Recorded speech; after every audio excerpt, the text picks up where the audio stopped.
আমাদের আজকের এই মডেলকে আমি নাম দিয়েছি লালপরি, আর পুরো লালপরির মতোই ওকে লাগছিল। আজকের এই মেকআপ লুকটি পুরো সফট অ্যান্ড ন্যাচারাল একটু বেজ রাখার আমরা চেষ্টা করেছি। আর সফট লুকগুলো এমনিতেই দেখতে বেশ ভালো হয়, বিশেষ করে যখন আমরা বাস্তবে দেখি তখন কিন্তু মেকআপটা এত ন্যাচারাল থাকে। আর আমরা যখন পিকগুলো নিয়েছিলাম তখন আপনারা যদি একটু লক্ষ্য করেন তাহলে বুঝতে পারবেন ওর হাতের সাথে মুখের কতটা মিল। আমরা কিন্তু হাতে কোনো প্রকার যে মেকআপ করি নাই, তারপরেও কিন্তু ওকে বেশ ভালো লাগছিল।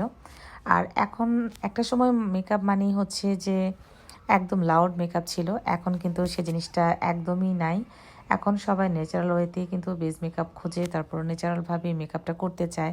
মেকআপ করবে যেন মেকআপ বোঝা না যায়। আর এইরকম লাল শাড়ির সাথে যদি হেভি জুয়েলারি পরা হয় তাহলে এই মেকআপটা এমনিতেই গর্জিয়াস হয়ে যাবে। যদিও আমরা এখানে ন্যাচারাল রাখার চেষ্টা করেছি, সিম্পল জুয়েলারিগুলো পরিয়েছি। আর লাল শাড়ির সাথে আমার মনে হয় সবসময় একটু গোল্ড টাইপের গহনাগুলো পরলে বেশি ভালো লাগে। তো আজকের মডেল কিন্তু পুরো গোল্ডের জুয়েলারি পরেছে, আর খুবই সিম্পলভাবে আমরা রাখার চেষ্টা করেছি।